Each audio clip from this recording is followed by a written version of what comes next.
Hello and welcome to the Real Watchers Movie Club. My name is Garrett. And I'm Kevin. And we are your hosts. Movie Club is a show where we pick a movie and discuss it every week, just like a book club. On today's show, we're covering the crime drama High and Low. Our thoughts and more coming up on Movie Club.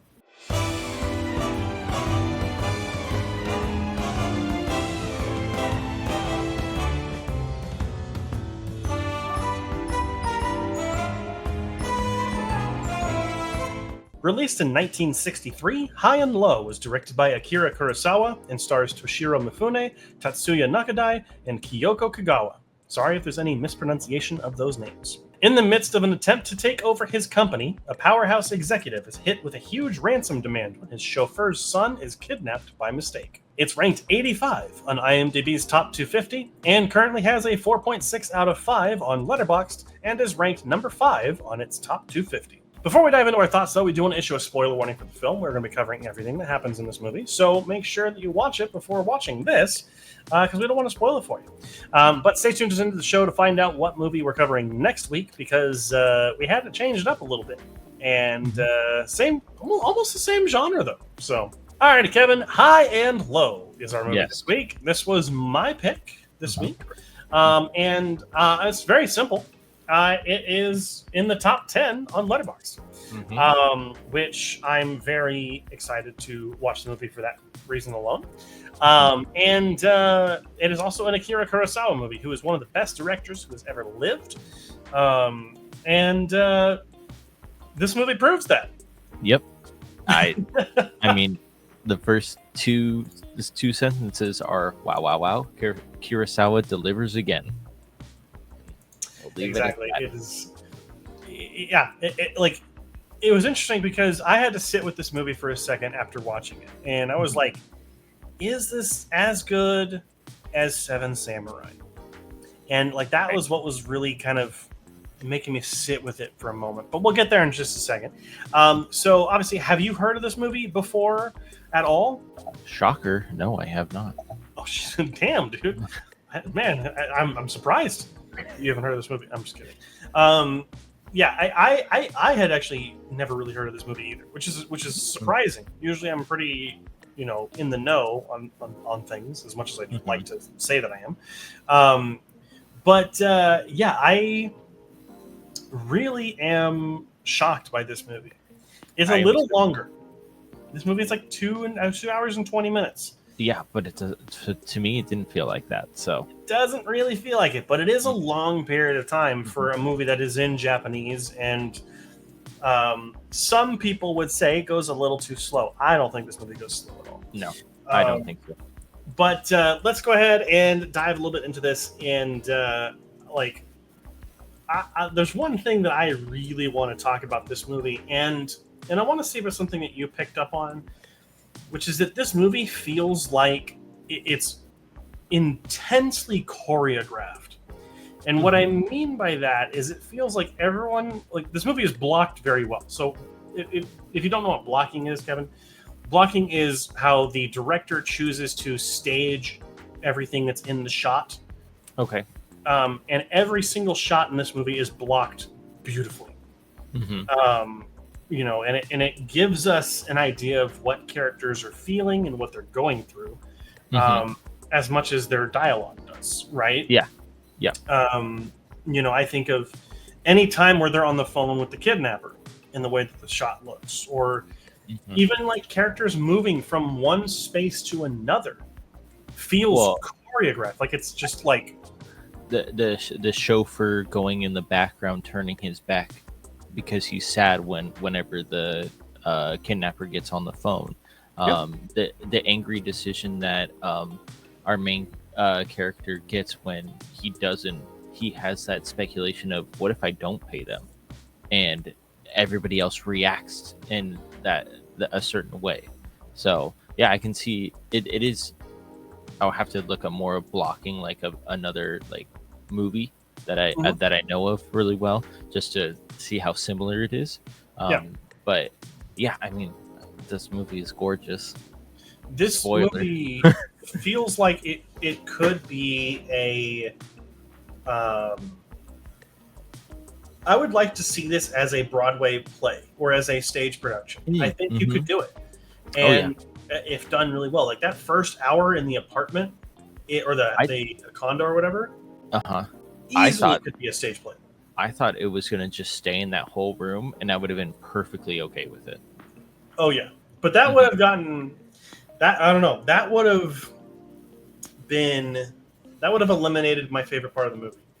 Which but the whole movie's great. But if it was just like that one in that one area, but they're looking out the windows and such like that, that would be very, very cool. But I'm glad that it turned out the way it did. 100%. And the way that the camera, like I said, the camera's placed in those scenes, it feels like you're there just watching, which lends a lot to the feel of it being like a Broadway play when it's in that apartment. Yeah. Obviously, later on, you go to the train, you go outside, you go to the prison. There's a lot of different places to go. It's gorgeous the entire time. And this movie does distinctly feel in 3 parts. I mean, it feels I feel that way. Everything at the beginning with like a perfect 3-act structure, right? You've got the beginning, which is everything having to do with the crime. Then you have like the solving. They're trying to get all the clues and solve the crime, and then capturing the guy. So there's the 3 different acts that are all beautifully done. And I think what really also helps this movie are the performances. The performances are really, really good. They're almost understated, right? They're like obviously the wife gets very emotional. The kid is a kid, right? But the all of the cops and the main character Gondo, I believe Gondo is his name. I'm going to drive myself crazy. Yeah, Kingo Gondo. They all maintain an air of professionalism, even though there is something crazy going on. And there are points where emotion does break through, and when it breaks through, you feel it because of just how understated they were before. Obviously, this is a lot of that has to do with Japanese culture and all that, but like, man, it's something beautiful to behold. Toshiro Mifune, as always, is incredible in this movie. He plays Kingo, the main character. He was also in Seven Samurai. Yeah, he was. He was the weirdo guy. The one that got his sword from another samurai that was dead, yeah. right? Yeah, and then valiantly sacrifices himself and is among the dead at the end of the movie, and they kind of give him the same honor and respect that a samurai would give. And then he was also in. I watched another movie called Yojimbo, which I believe, Rashomon. I want to say that Rashomon is a Kurosawa movie. It is Akira Kurosawa. Probably my least favorite of the movies I've seen from him so far. But Toshiro Mifune is also in that one, and he is fantastic. Would highly recommend that one, Kevin. If okay. But yeah, High and Low. It stands out to me too because this is a 1960s set Kurosawa movie, and Kurosawa almost always made, like, as far as I have seen, like, this is the first movie I've seen from him where it's not samurai. It's modern, or modern for the time. For the time, yeah. Yeah, which is kind of crazy to see all these characters, there, and those actors that have worked with him before, right? But he does have a body of work in other films like Akiru, and what was the other one? I don't. No, Dreams is like a samurai era. I think Scandal, maybe. I don't know. He does have movies that aren't samurai, but I feel like we all know him from samurai films. So it's just definitely an interesting change of pace, I guess is a good way to put it. But there is also someone on Letterboxd, and I'm not going to take credit for this. Who's this person's name? PTA Bro on Letterboxd. That's a great name. I don't know if it's Paul Thomas Anderson or Parent Teacher Association, whichever one. No, he made an excellent point about this movie, and it feels akin to a Japanese version of Dante's Inferno. Okay. Where the first hour, the first act is heaven, because Kingo is up in his ivory tower. There's an element of class warfare here as well, because it's a poorer man kind of stealing the child of someone who's rich. But it's like his heaven, right? And then obviously things start to go south, and he gets pulled into limbo, which you're literally in, or purgatory. You're in limbo while waiting for them to catch the guy and to get your money back and all that. And then he's further dragged into hell at the end of this movie, where we finally know who it is, and I'm going to forget the criminal's name. Where's my review?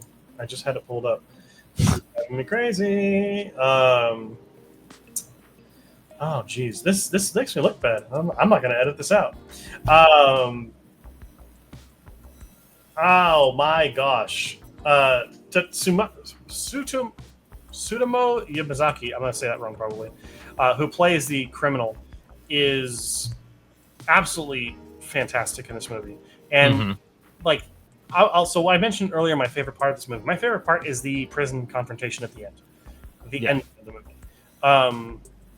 Just because the physicality of the performance that he gives, and then just like you see what Kingo has been dragged down to. In many ways, this feels indirectly and directly similar to Batman. Now I want to make sure I want to get this like across that obviously this movie came out first, but the idea of someone bringing this hero character down to their level is essentially what the Joker tries to do to Batman and to other characters at certain points, right? But then the whole last scene of this movie reminds me of the sequence from 2022's The Batman, where the Batman goes to the Riddler in prison. It feels identical, and I'm wondering if he got inspiration from this movie. Now, I know there's a bunch of cinephiles out there that are cringing at me comparing this movie to Batman, but it's just like the biggest logical comparison that came to my mind. But yeah, I absolutely adore the end of this movie because it is dark. It doesn't end in a good spot, you know, and that's what's really nice about films that aren't American, because I feel like a lot of American films have to end on a positive note, whereas this one doesn't.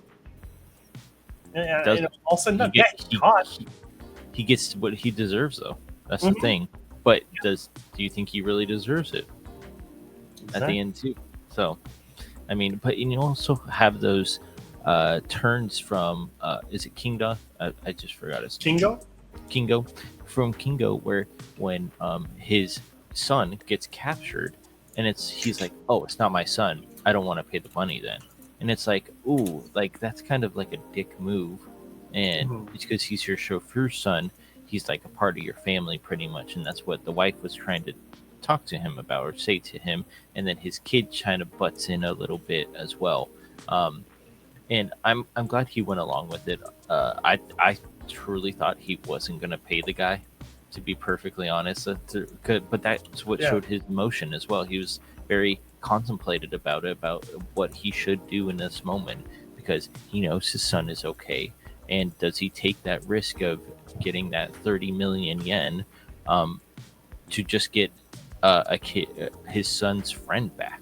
And he just has that, what should I do in this moment? And then when the brokers come back and ask him to give the money back that they took from the company and such, and that makes him look bad as well. And I loved how they used the tabloids a lot of the time in this movie when the kidnapper is revealed, and he's using the tabloids to look at everything to see how if he ruined this person's life pretty much. But he gets praise at first, and then the papers start to go down with Kingo as well. And that was just, I really love the use of that, because it's a different form of showing you something without having characters tell you about it. Yeah, 100%. And before I forget, I do want to talk about it. So, like, we talked about how the film was blocked, and you really touched on the writing there. I do want to talk about every frame of this movie is like looks incredible. Like I know we talked about the blocking, right? And that's also considering movement and everything. But I feel like every just still image works here. Yeah, it does. There's nothing out of place or nothing that you'd be like, that's a weird decision. Why did they do that here? When the frame where the kidnapper's looking up at the house and he goes, "Why do you have your blinds closed?" And then the cops jump on the ground, which is really cool. I really like that aspect because sometimes they would maybe run to another side of the house or anything like that, but no, they want to be next to the recorder to hear everything, which makes total sense. And then they have him open it up, and that perspective of, oh my gosh, he knows exactly what's going on right now. That perspective of Kingo is never safe, which I really enjoyed in this movie as well. He knows the kidnapper knew his every move kind of in a way, just because he can look up and see his house. That's really interesting to put to like a sequence to mention, right? Because that is a movie, that is a part of this movie where it does feel more like a thriller. Like he's watching us. Oh shit. And and then all of a sudden you get claustrophobic because then you're in that shot where all the cops are hiding in like that back corner or whatever. And then you're praying for it to become nighttime again, where they close the blinds or curtains, or waiting for them to close the curtains in general, right?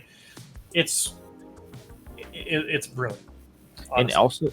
And also showing the kidnapper's point of view too. I really enjoyed, because it's because you can be like, oh, okay, he can see his house, but when he goes through the little alley into this little apartment that he has, but then he just opens it up and his house is like directly right there. You're like, oh my gosh, that's how he knew. I knew he could see his house from there, but how clearly could he see his house? And then they're like, oh, let me just show you how clearly he can see the house. So that was really cool as well. Alrighty, this is a movie that you need to experience for yourself, so I think that we should just let you go and watch it, especially if you haven't already. But let's go ahead and dive into our final thoughts. This was my movie, so I'll go ahead and go first. I absolutely loved High and Low. I did have to sit and think for a minute. Is this as good as Seven Samurai? Is this up to that level? Is this a perfect movie? Do I have any faults? And I don't. I think it's a perfect movie. 100 out of 100. This is a new favorite of mine. Very cool. Very, very cool. Well, so 5 stars on Letterboxd. Yeah, 5 stars. There we go. I'm right there with you. It's a 99 out of 100 for me. Hasn't hit that masterpiece mark yet, and I don't know why. So maybe another rewatch does get that one more bump up, because I think this movie is absolutely gorgeous. The thriller aspect of it, without sometimes when, like we were talking about with the window scene and the kidnapping, and even the train scene is really cool as well. We didn't even get to that one. That one's really, really cool as well. But it's so amazing what Kurosawa can deliver, even coming from Seven Samurai to a more modern piece like High and Low. I absolutely love him. I love his work now. So hopefully we get some more Kurosawas on this list, because I'm so down. That's absolutely good to hear. I'm so excited that you really took to this movie as much as you did. But that's going to be it for this episode. The question now falls to you. What do you think of High and Low? We'd love to hear what you have to say down in the comments down below. Just remember to be respectful of one another, because one of you could kidnap your chauffeur's child, and that would not be fun. Nope. But next week we'll be covering the crime drama The Usual Suspects. So very excited to cover that movie. Make sure to watch it before next week so you're not spoiled.